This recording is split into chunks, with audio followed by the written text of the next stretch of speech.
하나님 말씀 사무엘하 9장 1절부터 8절까지 말씀 476쪽에 있습니다. 시작. 다윗이 가로되 사울의 집에 오히려 남은 사람이 있느냐? 내가 요나단을 인하여 그 사람에게 은총을 베푸리라. 사울의 종 그 이름은 시바라. 저를 다윗의 앞으로 부르매 왕이 저에게 묻되 네가 시바냐? 가로되 종이 그로소이다. 왕이 가로되 사울의 집에 남은 사람이 없느냐? 내가 그 사람에게 하나님의 은총을 베풀고자 하노라. 시바가 왕께 구하되 요나단을 하나가 있으니 절뚝발이니이다. 왕이 저에게 묻되 그가 어디 있느냐? 시바가 왕께 구하되 로드발 암멜의 아들 마길의 집에 있나이다. 다윗 왕이 사람을 보내어 로드발 암멜의 아들 마길의 집에서 저를 데려오니 사울의 손자 요나단을 무비보셋이 다윗에게 나와 엎드려 절하며 다윗이 가로되 무비보셋이 아니 대답하여 주의 종이 여기 있나이다. 다윗이 가로되 무서워 말라. 내가 반드시 내 아비 요나단을 인하여 네게 은총을 베푸리라. 내가 네 조부 사울의 밭을 다 내게 도로 주겠고 또 너는 항상 내 앞에서 먹을지니라.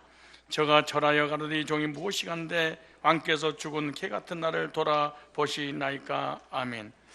오늘 본문을 중심해서 왜 무비보셋에게 은혜를 이란 제목으로 이어서 계속 하도록 하겠습니다. 오늘 본문에 등장한 인물들은 영적으로 예수 그리스도의 구속의 모형을 보여주고 있는 것입니다. 왜냐하면 히브리서 10장 1절이나 또 예수님께 직접 하신 말씀을 보면 구약 성경은 신약에 대한 모형과 그림자라 이렇게 말씀하고 있습니다. 그러므로 예수님과 하나님의 사랑과 죄인들이 어떻게 연관되어서 구원의 은총을 받아서 하나님께로 돌아오는 것인가에 관한 말씀을 미리서 인물을 통해서 예시해주고 있는 것입니다. 그래서 구약에 특별히 오늘 본문의 그 인물들 중에 다윗, 요나단, 무비보셋 이 세 사람은 집중적으로 하나님의 사랑과 예수님의 구속과 죄인들이 어떻게 구원을 받게 되는가에 대해서 자세하게 나오고 있는 것입니다. 오늘 그래서 오늘 말씀을 통해서 하나님이 어떤 분이신지 또 나는 어떤 존재인지 그리고 내가 어떻게 주님의 구속의 은혜를 경험하게 되는 것인지 듣고 깨닫고 믿고 확신 안에 거하는 그런 은혜가 있기를 주님의 이름으로 축복합니다. 이 본문에 보면 죄인이라고 등장했던 무비보셋이 나오는데 이 무비보셋을 다윗이 일방적으로 긍휼을 베풀어서 긍휼과 은혜 가운데 모든 잘못된 것을 용서하고 그리고 원래의 자리로 회복시켜주는 그런 내용이 나오는데 이 무비보셋은 사실은 다윗 앞에서 죽어야 될 죄인입니다. 왜냐하면 무비보셋은 이 다윗과의 원수 사울의 후손이기 때문에 그렇습니다. 사울의 악행으로 다윗과 원수일 수밖에 없는 후손이요 마땅히 죽어야 할 절름발이 장애자입니다. 정상인들과 함께 할 수 없는 비정상적인 사람입니다. 그래서 죄를 졌기 때문에 늘 도망다니면서 피해 숨어서 살았던 사람이죠. 평생을 두려움 속에 수치스럽게 비정상인으로 살아가야 될 죄인인데 이 죄인은 자기 스스로 왕 앞에 갈 수 없습니다. 왕을 만날 수도 없습니다. 그리고 원수 관계이기 때문에 왕 앞에 가서 자기 자신의 잘못을 먼저 뉘우치면서 정상을 참작해달라고 회복시켜달라고 용서해달라고 할 수도 없습니다. 즉 무비보셋 자신 스스로 다윗에게 은혜를 받을 만한 아무런 조건이 없는데 일방적으로 은혜를 다윗 왕이 죄인인 무비보셋에게 베푸는 것이죠. 그러한 무비보셋에게 다윗이 은혜를 베풀 뿐만 아니라 사울이 가지고 있었던 밭을 주면서 원래 모든 영광을 회복시켜주고 영광을 회복시켜줄 뿐만 아니라 나와 함께 영원히 왕의 식탁에서 왕자의 대우를 받으면서 식사를 같이 하자라고 하는 모든 축복까지 줍니다. 엄청난 상상할 수 없는 은혜를 무비보셋이 받게 되죠.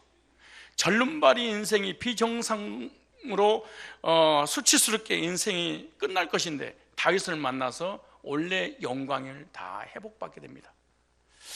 그런데 신기하게도 이 무비보셋이라는 이 단어는요, 메피보세트라는 히브리어인데요, 수치가 사라졌다, 수치가 사라진다라는 의미를, 무비보셋이라는 이름 자체가 수치가 물러갔다, 수치가 사라졌다, 이런 의미를 가지고 있는 것이 무비보셋입니다. 그럼 어떻게 이 죄악의 수치, 저주의 수치, 사망의 수치가 물러가고 회복시킬 수 있었을까요? 그것은 다윗을 만남으로 해결된 것입니다. 다윗을 만나기 전에는 죄악의 수치가, 저주의 수치가 영적으로든 정신적으로든 육신적으로든 환경적으로든 비참하게 살다가 죽을 수밖에 없는 그 수치스러운 존재였죠. 그런데 다윗을 만나는 순간에 모든 죄악의 수치가 한 번에 물러간 것입니다.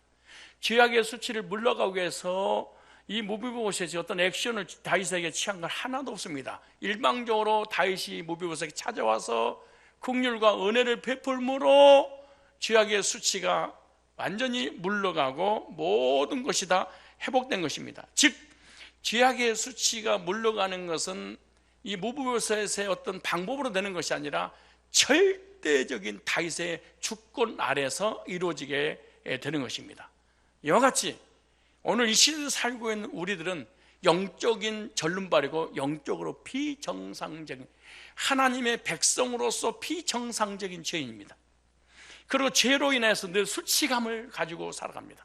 그래서 이 죄악의 수치로 인해서 열등감, 상처, 이 부정적인 생각, 부정적인 행동, 그리고 부정적인 모든 결과로 원망 불평 속에 살아가는 것이 바로 죄악의 수치로 인해서 받은 상처로 인한 결과인 것이죠. 그래서 평생을 죄인들은 죄악의 수치로 이렇게 고통받고 두려움 속에서 하나님 피해 다닐 수밖에 없습니다. 그런데 하나님께서 예수님을 통해서 이 땅에 사실은 찾아오셔서 십자가의 구속의 은혜를 베풀어서 내 인간의 힘과 의지하고 내 노력과 내 선행하고 전혀 관계없이 우리의 모든 죄악의 수치를 물러가게 해주시는 하나님의 절대적인 주권의 은혜로 저 여러분들이 구원받고 하나님 자녀로서 모든 것을 회복시켜 주신 줄로 믿습니다. 그 죄악의 수치가 물러간 사람은 정상인이 되고, 정상인은 하나님 백성이겠죠. 백성은 하나님 안에서 하나님과 함께 더불어 누리다가 천국에서 영원히 살도록 모든 것을 다 회복시켜 주십니다. 여러분, 우리는 육신적인 장애자, 육신적인 비정상인 절름발이를 육신적인 걸로 해석해버리면 나하고 무슨 관계가 있겠습니까? 그런데 성경에서는 우리를 갖다가 눈뜬 장님이 영적인 장님이다, 영적인 기모거리다, 영적인 절름발이다, 영적으로 비정상적으로 언제를 가지고 태어나서 하나님 앞에 정상인으로 살아갈 수 없게 된 존재다, 이렇게 말합니다.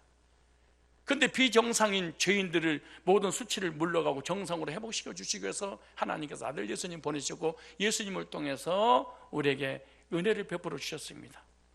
그리고 하나님 앞에서 정상인으로 세워주셔서 정상인으로서 하나님께 예배드리고 하나님을 찬양하고 하나님 경배하고 하나님께 영광 돌리고 하나님과 더불어 먹고 마시면서 천국에서 영생복락 누리도록 하시는 모든 주권이 나에게 있는 것이 아니라 하나님께 있었다는 것입니다. 그 하나님의 절대적인 주권 속에서 영적인 절름발이 인생인 저희들이 정상으로 회복된 줄로 믿고 사시기를 축복합니다. 주님 만나지 못한 모든 영혼들은요, 다 비정상적인 영적인 절름발입니다.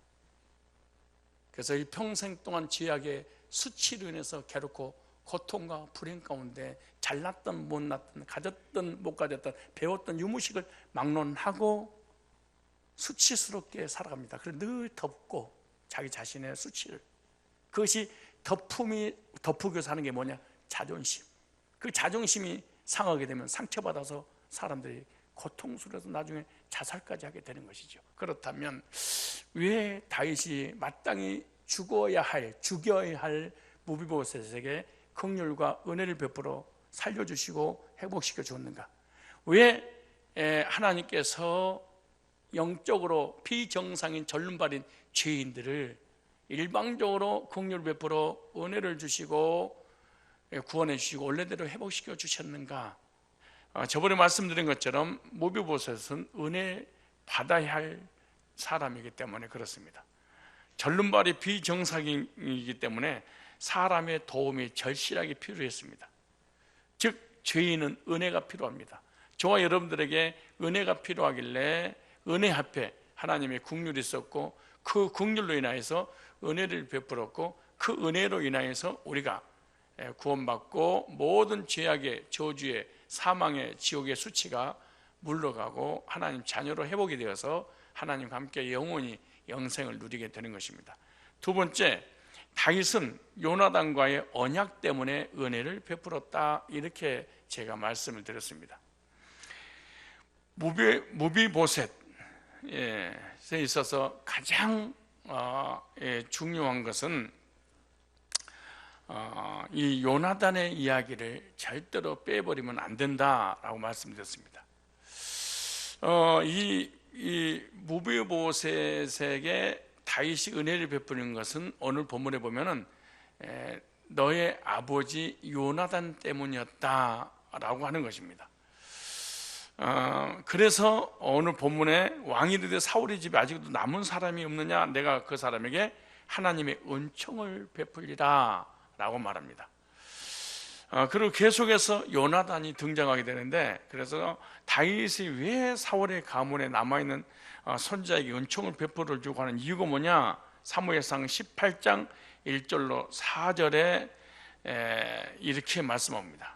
사무엘상 18장 1절로 4절, 다윗이 사울에게 말하기를 마침에 요나단의 마음이 다윗의 마음과 하나가 되어 요나단이 그를 자기 생명같이 사랑하니라. 그날에 사울은 다윗을 머무르게 하고 그의 아버지 집으로 다시 돌아가게 허락지 아니하였고, 요나단은 다윗을 자기 생명같이 사랑하여, 따라합시다, 더불어 언약을 맺었으며, 요나단이 자기가 입었던 겉옷을 벗어 다윗에게 주었고 자기 군복과 칼과 활과 때도 그래 하였더라.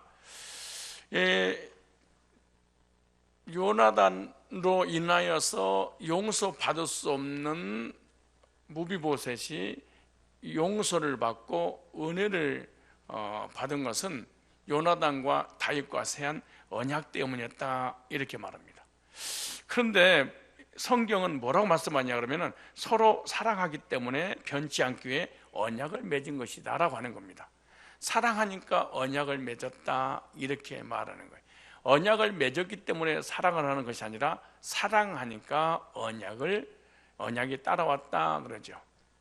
그래서 요나단과 다윗은 만날 때마다 서로 사랑을 하긴 하면서 언약을 맺습니다. 사무엘상 18장 3절에도 요나단 다윗을 자기 생명같이 사랑하여, 생명같이 사랑하니까 언약을 맺었다, 이렇게 말합니다. 사무엘상 23장 18절에도 두 사람이 여호와 앞에서 언약하고 그랬습니다. 사무엘상 20장 24절에도 내 자손과 네 자손 사이에 계시니라 하였느니라 라는 내용이 나옵니다. 근데 거기도 뭐라고 말씀하냐 그러면 두 사람이 언약을 맺은 내용이 나오죠. 그래서 서로가 서로를 사랑하는 것이 결국 언약과 맹세를 하게 된 것이다. 그래서 언약이란 단어 속에는 반드시 사랑이 포함되어 있다. 서로 사랑하는 사람들끼리는 언약을 맺는다라는 거죠. 사무엘상 20장 17절에도 요나단이 다윗을 사랑함으로 그를 다시 맹세케 하였으니 이는 자기 생명을 사랑과 같이 그를 사랑함이라, 이렇게 말합니다. 사랑을 하기 때문에 두 사람이 언약을 맺었고 그 언약은 영원한 언약이다, 이렇게 말합니다. 우리 둘만의 언약으로 끝나는 것이 아니라 우리 후손까지 책임져 주어야 될 그런 언약이다. 왜? 네가 나를 사랑한다면, 내가 너를 사랑한다면, 내가 너를 사랑하고 있다는 것을 알게 된다면 약속을 하자라고 하는 것이죠. 그래서 다윗과 요나단을 이 사이에는 뭐가 있었냐? 사랑이 있었고 사랑의 증표로 언약이 늘 쫓아다닌 것이죠. 그래서 끝까지 변치 않고 언약을 이루기 위해서 모비보셋을 긍휼을 베푸고 용서하고 은혜 베풀어서 모든 것을 회복시켜 주었다는 거죠. 그래서 두 사람은 언약으로 맺어진 사랑이었다라고 하는 겁니다. 그래서 모비보셋이 다윗에게 받은 은혜는 구원받은 성도가 하나님께 받은 은혜에 대한 모형이겠죠. 하나님은 사랑이십니다. 그리고 만세전에 저와 여러분들을 사랑하셔서 택하셨고 언약을 맺었습니다. 예수님을 통해서 영원한 천국을 주시겠다고 언약을 맺었지요. 그래서 구약의 모든 내용은 예언이고 성취였는데 갈라디아서 4장 4절에 보면 때가 차면 하나님이 그 아들을 보내사 보내서 여자에게 나게 하시고 이렇게 말씀하지요. 저번 시간에 다 말씀했던 것들이잖아요. 그러니까 만세전에 창세전에 하나님께서 우리를 사랑하셨으니까 택하셨고 택하신 그 백성을 예수님을 통해서 구원해 주시고 모든 수치를 물러감으로 하나님 자녀로 회복시켜 주시겠다고 갈라디아서 4장 4절, 골로새서 1장 26절 27절에 계속해서 그 내용은 에베소서 1장 4절까지 연결되는 것이죠. 그래서 골로새서 1장 26절에 보면 이 비밀은 만세와 만대로부터 통으로 감춰두었던 것인데 이제는 그의 성도들에게 나타났고 그랬어요. 하나님 그들로 하여금 이 비밀의 영광 입안 가운데 어떻게 풍성한 것을 알게 하려 하십니다. 이 비밀은 너희 안에 계신 그리스도니 큰 영광의 소망이니라 그랬어요. 하나님이 우리를 사랑하기 때문에 언약을 주셨는데 그 언약의 주체가 예수님이십니다. 그래서 예수님을 통해서 우리는 죄사함 받고 구원받아서 영생을 얻게 되었지요. 그래서 이 언약 속에 담겨있는 사랑이 우리를 변함없이 끝까지 사랑을 하는 것입니다. 그리고 그 언약을 지키는 것이죠. 그래서 로마서 8장 30절 말씀에 보면은 하나님의 사랑에서 끊을 수 없다 그럽니다. 사랑해서 사랑하기 때문에 끊을 수 없다, 사랑하니까 끊기지 않는 약속을 주시는 것입니다. 그래서 하나님의 백성들은 하나님의 신실한 언약을 인하여 은혜를 주시고 또 지키시고 인도하신 줄로 믿습니다. 그래서 우리의 의로운 행위가 아니에요. 착한 행실도 아니에요. 우리의 어떤 상태가 변화되는 것도 아니에요. 하나님의 신실한 약속에 근거한 것이다 라고 생각하면 됩니다. 그러므로 하나님을 믿는 믿음이 뭐냐? 하나님의 언약을 믿는 것이다. 하나님이 우리에게 주신 새 언약인 구속의 복음을 믿음으로 받을 때 하나님께서 언약을 지키시고 구원을 주시고 하나님은 구원의 약속을 끝까지 지키시는데 민수기 21장 19절로 20절을 보니까 하나님은 인생이 아니시니 시건치 아니하시고 인자가 아니시니 후회가 없으시도다. 어찌하신 말씀 행치 아니하시며 하신 말씀을 실행치 아니하시리라 이렇게 말하죠. 히브리서 6장 16절로 19절에도 하나님은 우리를 구원하고 영생 주기로 맹세까지 하시고 보증까지 쓰셨다 이렇게 말합니다. 맹세하고 보증을 쓴 것은 이유가 뭐냐? 사랑하기 때문이었다 이렇게 말합니다. 언약이 깨지는 것은 그 속에 사랑이 없이 언약을 맺은 것입니다. 이게 정약 결혼이겠죠. 그래서 사랑이라고 하는 것은 언약을 맺게 하고 그 언약은 끝까지 지키는 것은 뭐냐? 사랑하기 때문에 언약을 지켜 나가는 것이다 라고 생각하시면 됩니다. 그래서 진정한 사랑이 뭐냐? 언약이 있는 사랑이다 라고 하는 겁니다. 사랑하기 때문에 언약하고 맹세하게 되는 거죠. 진정한 사랑은 그 언약과 맹세를 지키는 삶입니다. 요한일서 4장 14절로 16절에 보니까 예수님 이 땅에 보내신 것도 나를 사랑하셔서 언약의 주체를 예수님을 주셨고 예수님 때문에 우리를 끝까지 구원을 책임져 주신다라고 하는 거예요. 그래서 진정한 사랑은 언약을 맺는 사랑이다.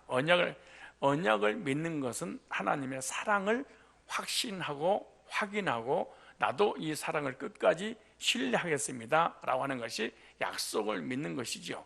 약속이 없다는 것은 하나님의 사랑이 없다는 것이고 약속이 흔들린다는 것은 하나님의 사랑이 흔들린다 이렇게 생각하면 됩니다. 그래서 하나님의 언약을 의심하는 것은 하나님의 사랑을 의심하는 것이고 그리고 하나님의 사랑을 의심하는 것이고 하나님의 언약을 불신하는 그 죄는 하나님의 사랑을 받아들이지 않는 죄입니다.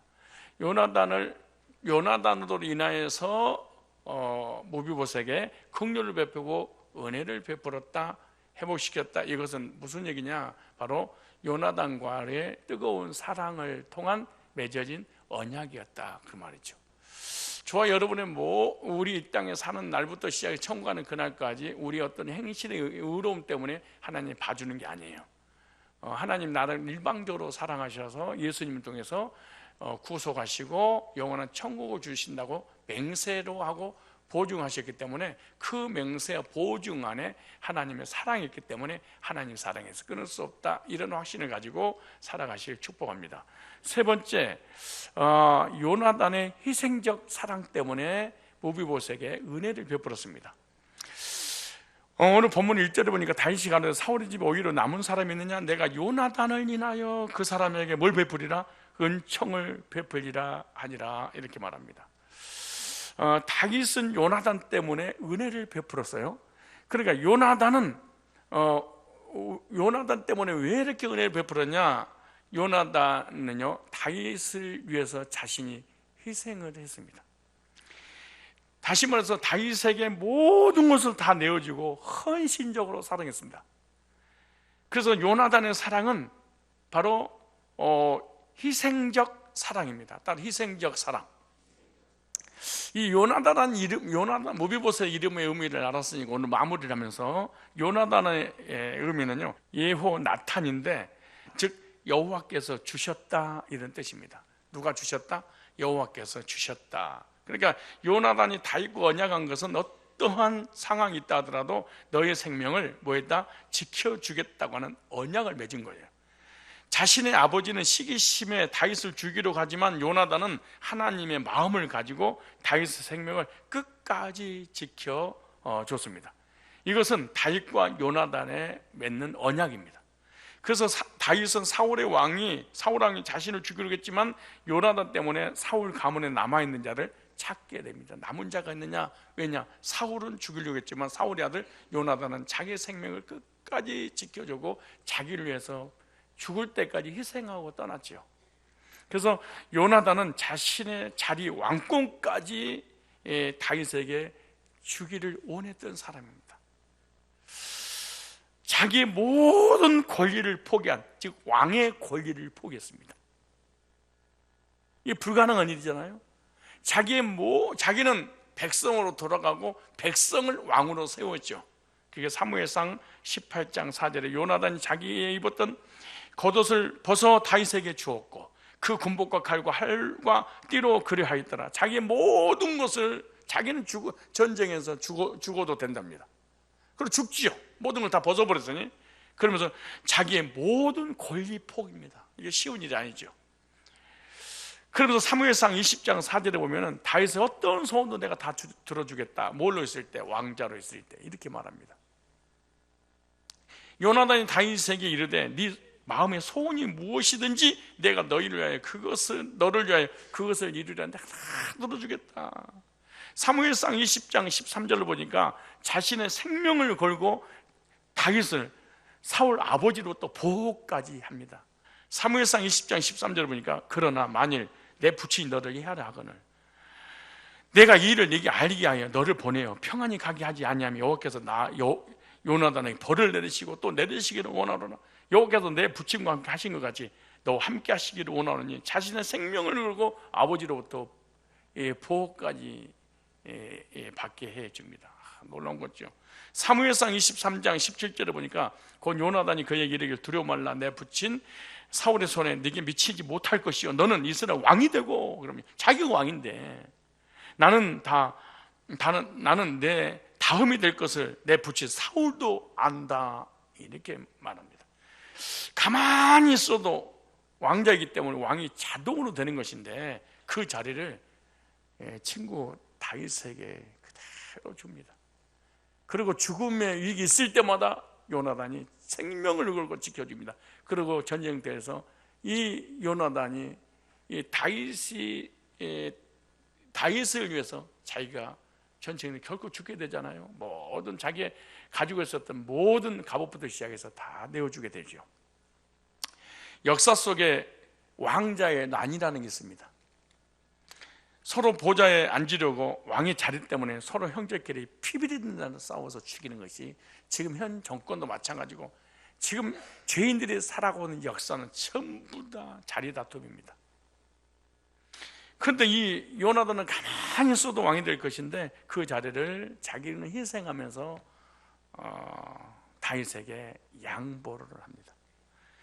요나단이 다윗을 사랑하는 것은 어떤 사랑이냐? 이기적인 목적이 아닙니다. 자기 희생적 사랑이라. 자기 어떤 이권 때문에 사랑한 것이 아니었습니다. 이권 때문에 언약을 맺은 것도 아닙니다. 일방적으로 희생을, 너를 위해서 나는 죽을 거야. 나는 너를 위해서 죽을 뿐만 아니라 너를 왕의 자리에 올리고 나는 모든 권리를 포기하겠다. 이건 이기적이 아니에요. 원래 윗사람에게 베푸는 것은 이기적입니다. 그러나 아랫사람에게 베푸는 것은 이기적이 아니에요. 여러분들이 주변 사람에게 베푸는 것은 전부 다 이기적인 사랑입니다. 회사에서, 직장에서, 어떤 정치적으로 하는 모든 사랑은 이기적인 사랑입니다. 대가를 바라는 사랑이죠. 내가 이 사람에게 무엇인가 베풀면 나에게 돌아온다는 것이 있기 때문에 베푸는 것입니다. 그러나 가난하고 병들고 힘들고 나보다 평생 동안 부족한 사람인데 그 사람이 베푸는 것을 바라는 것이 없습니다. 그냥 일방적으로 베풀어 주는 것이죠. 지금 요나단이 다윗에게 베풀 사랑은 아무런 조건이 없습니다. 그냥 다윗이 좋았습니다. 왜 좋았냐? 성경에 나와 있죠. 하나님이 기가 막히게 블레셋 전투에서 승리하는 순간에 이 사람은 하나님의 사람이었구나, 이걸 깨닫는 순간에 이 사람에게 희생적 사랑을 합니다. 진짜. 나는 목사님 성산교회가 아름답게 세워지기 위해서 평생 동안 난 직분 안 받아도 좋습니다. 이 교회가 평안할 수만 있다면요. 희생할 수 있을까요? 강남에서 어떤 일이 벌어지면서요, 안수 집사가, 우리 이 집사님 후배인데, 안수 집사 깜이라고 자기가 생각했는데 떨어졌어. 치열한 전투입니다. 강남 같은 경우에는. 그런데 그 떨어지는 그 집사가 목사님한테 폭행을 휘둘렀어. 왜냐? 당신이 강대서에 내 이름 한 번만 불러줘서 찍어줬을 텐데 당신 이름 안 불러주는 바람에 내가 떨어졌다고. 그리고 두드러 패고 나갔어. 왜 교회에서 사람들이 직분을 받으려고 난리를 칠까요? 너는 누르고 내가 권좌에 앉으려고 하는 이유가 뭘까요? 전부 다 이 사람들이요, 명예욕이라든가 이런 것 때문에 그러는 것입니다. 그런데 이 요나단은 100% 희생을 합니다. 사무엘하 1장 26절에도 내 형 요나단이여, 내가 그대를 애통하면 그대는 내가 심히 아름다움이라. 그대가 나를 사랑하며 기이하여 여인의 사랑보다. 그래서 동성연애가 이 말 때문에 나온 겁니다. 다윗도 요나단하고 동성연애했다. 이게 이 짓거리 하면서 요즘 막 기독교인들 중에 동성연애도 나오게 되죠. 이거는 그런 사랑이 아닙니다. 하나님께서 블레셋 전쟁에서 다윗을 이기기 순간에 이 사람은 하나님의 사람이고 하나님이 쓰실 사람이고, 이걸 또 누구도 알았냐? 우리 아버지도 알았다, 이렇게 말합니다. 이 사람 속에 예수가 있고 이 사람 속에 복음이 있으니까 일방적으로 이 복음을 위해서 내가 희생하리다. 이분을 통하여 앞으로 예수님이 오실 것이잖아. 이걸 요나단이 한 것입니다. 만약 이분이 죽어버리면 예수는 안 옵니다. 그래서 일방적으로 희생을 하죠. 그래서 다윗은 사울왕과 요나단이 죽었을 때 얼마나 울었는지 모릅니다. 다윗은 지금 요나단의 사랑을 생각하고 있다가 오늘 지금 사무엘하 1장 26절 우는 거예요. 이렇게 희생적으로 나를 사랑하고 내 생명까지 번영시켜주고 왕까지 만들어줬는데. 근데 아가서 8장 6절에 이런 말씀이 있죠. 사랑은 죽음보다 강하다. 그러니까 사랑 때문에 자기 목숨을 버려버렸어. 이게 요나단의 사랑입니다. 이게 누구지요? 솔로몬의 사랑이 뭐죠? 왕의 권자를 내려놓고 술람의 여인을 사랑했죠. 예, 사랑은 위대한 겁니다. 그런데 이 사랑은 어떤 사랑이냐? 희생적 사랑입니다. 아무 조건 없는 사랑입니다. 여러분들은 하나님의 사랑과 성도의 사랑과 주변을 사랑할 때 아무 조건 없이 희생할 수 있는 그런 사랑을 하고 있습니까? 그래서 요나단의 아버지 사울이 자기를 죽이려 했던 것에 대한 원함보다 요나단과의 사랑이 더 강했습니다. 그러니까 사랑이 얼마나 깊었는지, 네 아버지가 나를 죽이려고 해도 그 사랑이 죽음을 이겨버렸어. 사랑이 죽음보다 강하구나. 다윗이 한 얘기입니다. 이게 솔로몬이 배운 거지요, 사실. 네 아버지를 때문에 네 후손을 다 죽여야 되는데 그 원수보다 더 강한 게 뭐냐? 사랑이었다. 원수를 용서해 줄 수 있는 것이 뭐냐? 사랑이었다. 이렇게 말합니다. 너무나 많은 말씀을 들었는데 용서하고 이해하고 관용하지 못하는가? 그것은 이기적인 지식이고 이기적인 사랑이고, 그것은 사랑이 없는 지식이라 사랑이 없는 관계이기 때문에 그렇습니다. 왜 남을 미우고 헐뜯어야 돼? 이유가 뭐냐? 이 사람 속에 지식은 있는데 사랑이 없습니다. 언약은 있는데 언약 속에 약속은 잡았는데 사랑이 없는 약속을 잡은 겁니다. 구원 안 받았는데 성경의 약속을 믿은 것입니다. 이게 문제입니다. 이런 사람은 이론적으로는 신앙생활을 하는데 실천한다는 게 불가능, 남을 이해한다고 용서하는 게 불가능합니다. 너 죽고 나 죽자.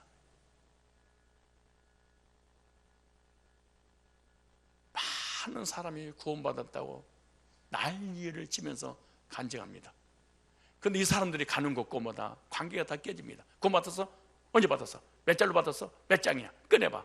그러다 교회를 떠나고 서로 싸우고 안수시간을 치고받고 싸우고. 그런 이거 뭘까요? 사랑이 없는 구원론을 가지고 있었어요. 그러니까 교회는 빠그라 잡힙니다. 사랑이 없는,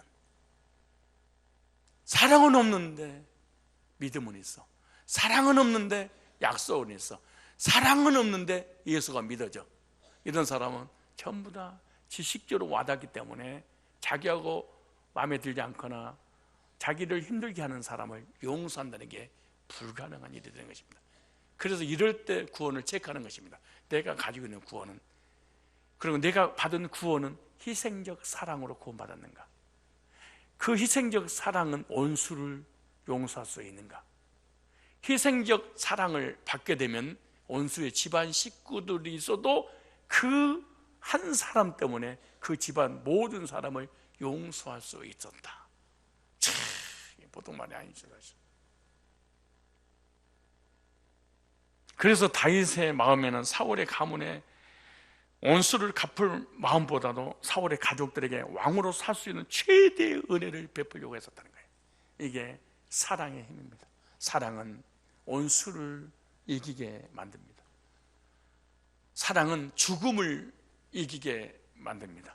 사랑은 모든 것을 희생하게 만드는 거죠. 요나단은 다윗을 위해 자기 모든 권리를 포기했던 희생적 사랑이었다. 우리는 이 말씀을 딱 듣는 순간에 예수님이 떠올라야 될 거예요. 아, 주님의 사랑은 희생적 사랑이었구나. 아무 조건 없이 그냥 내가 죄를 짓고 안 짓고 떠나서 만세전에 이미 나를 사랑하셔서 택하셨고, 택하셨길래 나를 구원하려고 십자가 갈보리에 일방적으로 희생을 했구나. 어떻게요? 목숨을 바친 사랑입니다. 요나단은 목숨을 바쳤습니다. 그리고 자기 모든 걸 다 주었습니다. 주님의 사랑 때문에 저와 여러분들은 은혜를 받을 것입니다.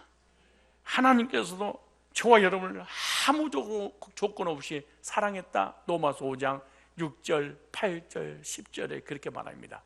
불경건한 자를 사랑했다. 로마서 5장 8절에 죄인을 사랑했다. 로마서 5장 10절 보니까 원수를 사랑했다 이렇게 말합니다. 마가복음 10장 45절을 보니까 원수를 위해서 죽으셨다 이렇게 말합니다. 목사님, 구원이 뭐예요? 몇 장 몇 절을 붙잡는 게 아니에요. 이게 율법주의가 그러는 거예요. 아무 조건 없이 베풀어 주신 하나님의 사랑을 체험하는 것인데, 그 사랑이 성경의 약속으로 되었습니다. 새 약속으로. 그 새 언약에 대한 이 영생은 하나님의 사랑이 들어가 있다. 이 언약을 끝까지 하나님 지키는 것은 사랑 때문이었다. 어떤 사랑? 희생적 사랑이. 우리 어떤 선행이나 우리의 의를 보고 구속하신 거 아니냐요. 그냥 일방적으로 죄인을 사랑하셨다. 요나단이 일방적으로 희생했습니다. 이것은 앞으로 오실 예수님의 일방적인 희생을 얘기하는 거죠.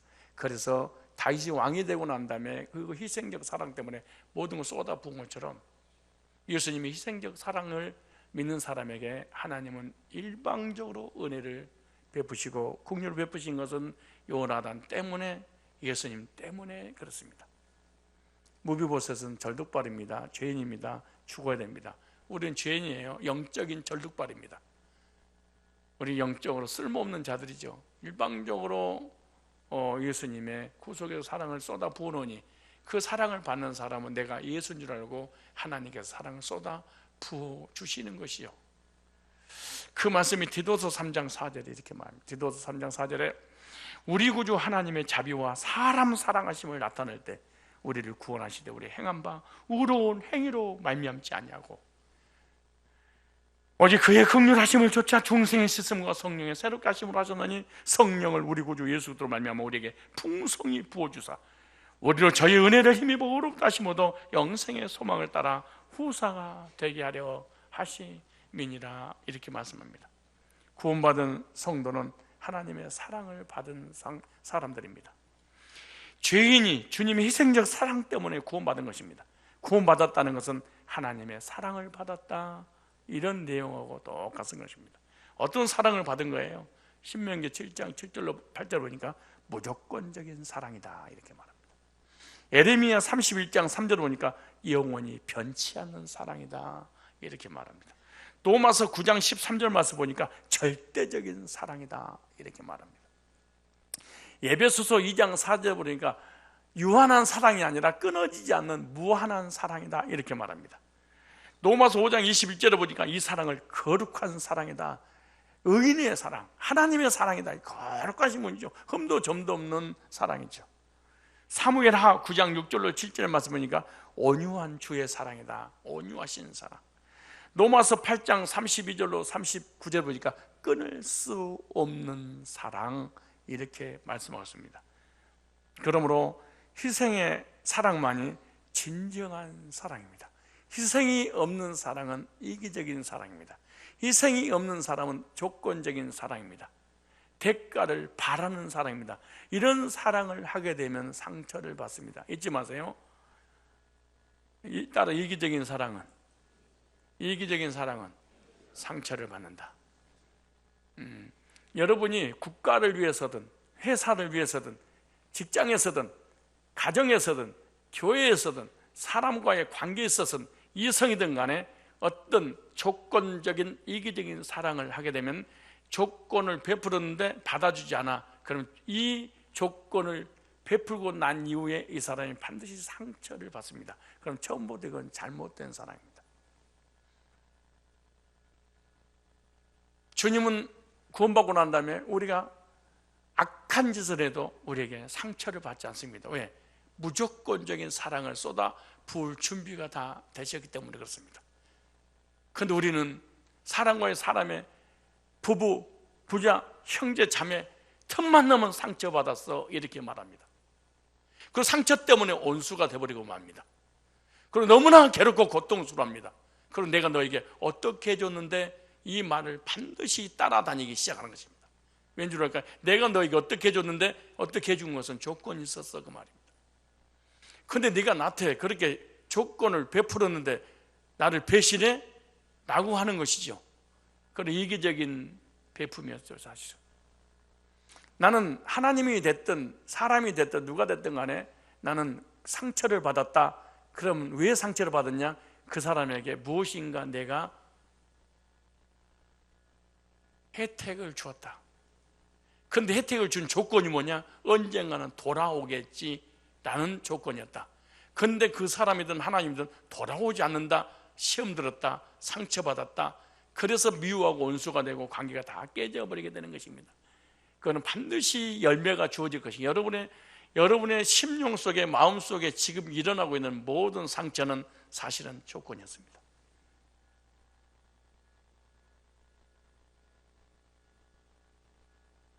누구를 미워하고 판단하고 용서가 안 되고 지금도 어디 가서 비판하고 있다면 여러분들은 물론 이런 사랑도 아니면 사는 것은 이제 악이죠. 만약 이건 좀 더 낫겠죠. 내가 이렇게 너에게 베푸는, 그러니까 부모님이 늘 그렇게 하잖아요. 속삭이면 내가 너를 어떻게 키웠는데 네가 나한테 이럴 수 있어? 그럼 부모님의 사랑도 아가페적인 사랑이 아니에요. 일방적으로 쏟아붓는 게 아니에요. 내가 너에게 이렇게 기대할 수밖에 없도록 내가 너를 준비시킨 거 아니야? 너 나 책임져야지. 용돈 줘야지. 너만 이래? 이게 전부 다 뭐예요? 조건이 들어가 있는 거죠.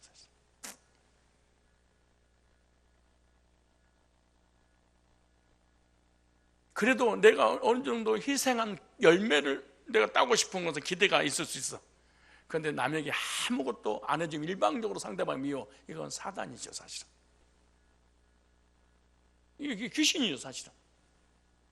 내가 너에게 기대를 했는데 나한테 기대치가 않아서 내가 상처를 받을 수 있다고 생각해. 그러나 이 사람이 자기가 이 사람에게 뭐 말이든 행동이든 도와준 게 아무것도 없는데 미워 죽겠어. 그러니까 사단이 들어간 겁니다. 분리를 할 줄 알아야 돼. 내가 희생적 사랑인가, 이기적인 어떤 조건적인 사랑인가, 아니면 사단의 역사로 상대방을 시기하고 질투하는가, 이걸 생각해 봐야 돼. 부모님은 그럴 수 있겠지. 뭔가 우리들 여러분한테 그럴 수 있겠지. 이 사람이 아랫 사람에게 베푸는 것도 그럴 수 있겠지. 뭔가 기대가 있어. 죄인이니까 그럴 수 있을 거 아니에요. 그러나 그냥 싫다, 이게 문제입니다. 싫을 수 있어요. 그럼 우리 인간이 싫을 수 있는데, 그러니까 주지 않고 막 미운 놈이 있다잖아요. 그런데 싫은 걸로 나홀로 끝내야 돼. 그런데 돌아다니면서 싫은 사람을 이렇게 중상모략을 하는 이런 식으로 하는 것은 사단이었습니다. 여러분은 어떤 사랑을, 어떤 기대를 하고 있는지 한번 생각해 볼 필요가 있습니다. 자기 자신을 돌아봐야 돼.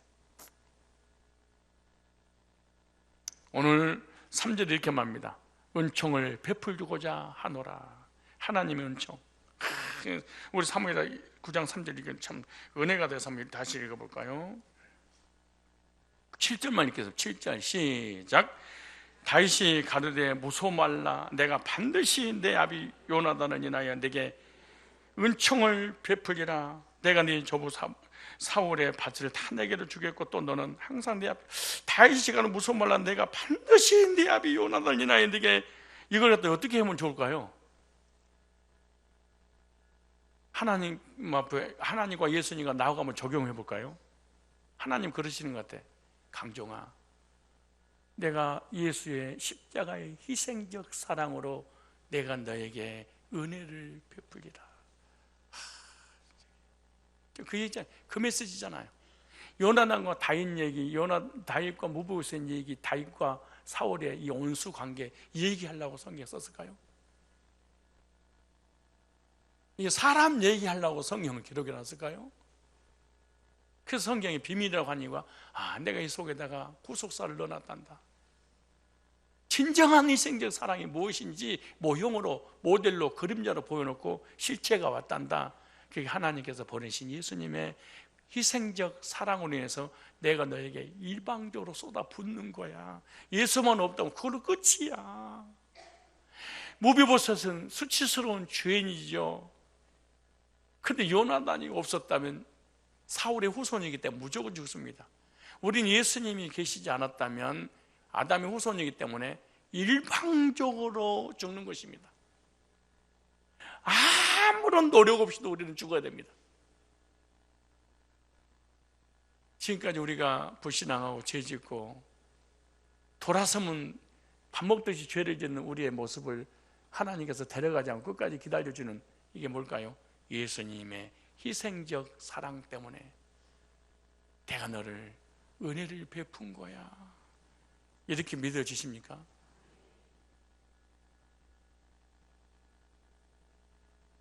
이것이 구원입니다. 그래서 하나님은 우리에게 상처받지 않습니다. 누구 때문에? 일방적으로 베푸신 희생적 예수님 사랑 때문에 그러죠. 성이 꼭 이런 말씀 있죠.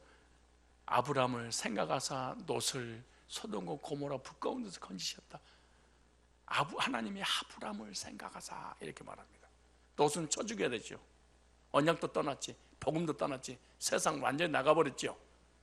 아브라함을 생각하사 불덩어리에서 건지셨다. 요나단을 생각하사 모비보셋에게 긍휼을, 은혜를, 예수님을 생각하사 하나님 우리에게 일방적인 긍휼과 은혜를 쏟아 부어 주신 것입니다. 다시 한번 읽어보실래요? 여기 7절을 그냥 읽지 말고, 다윗이 가로되 무서워 말라, 내가 반드시 네 아비 요나단을 인하여 네게 은총을 베풀리라.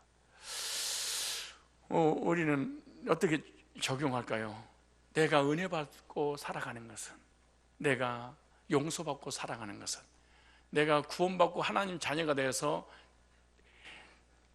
이 아담이 타락하기 전에 가지고 있었던 모든 영권, 물권, 인권을 예수님을 통해서 회복시켜 주신 것처럼, 지금 요나단 때문에 빼앗겼던, 원래 가지고 있었던, 그리고 빼앗겼던, 근데 요나단 때문에 다시 사울이 가지고 있던 에덴 동산을 그대로 회복시켜 주는 거잖아요.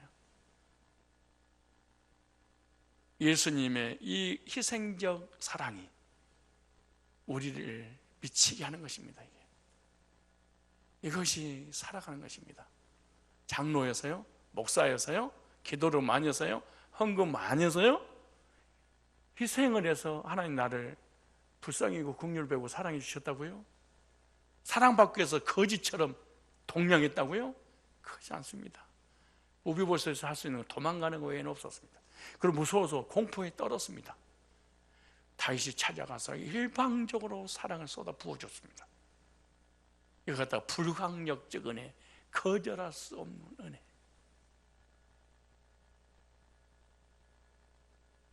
예수님을 통한 하나님의 사랑은 거절할 수 없는, 거부할 수 없는 불강력적 사랑으로 우리에게 찾아오셔서 영원한 천국을 주신 줄로 믿습니다.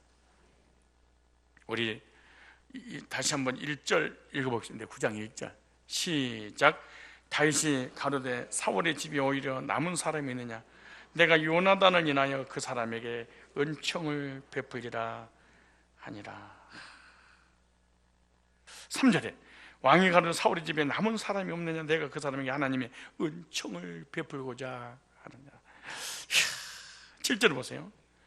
다윗이가 무슨 말라, 내가 반드시 네 아비 요나단을 인하여 내게 은총을 베풀리라.